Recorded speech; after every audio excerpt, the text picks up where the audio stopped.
mifampantany elabe na mifampihery mifanaraka ihany koa mifampilaza mialo fa de mandeha ho azy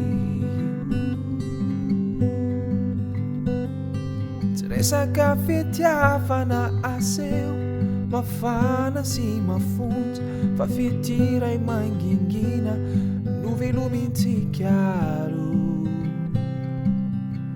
moramora ao ampo fitiavana mangotraka ao ampony efa tsy misy malala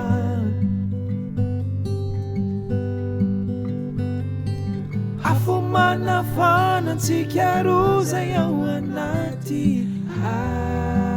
aizina fa fity voasedra sy tsy misy fery mamikio tokoa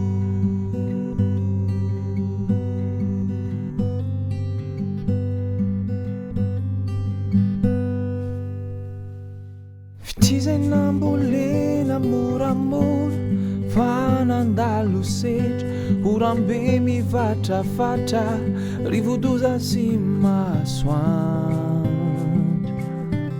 fa tsy nilaza ny toetrandro mitaiza sy mikolo ny fotsy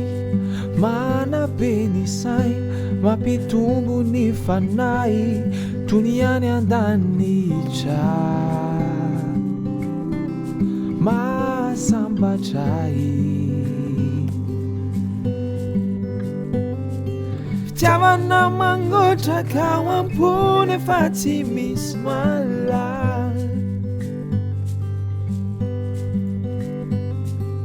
afomana fanantsika roa zay ao anaty aizina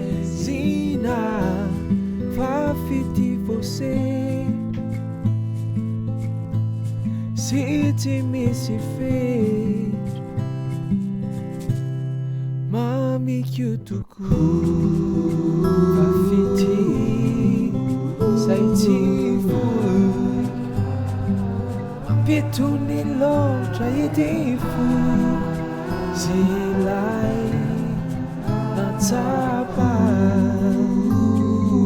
ay maolona izatoa tsy mila mifampantany elabe fa vo mifampitsery de fa mandeha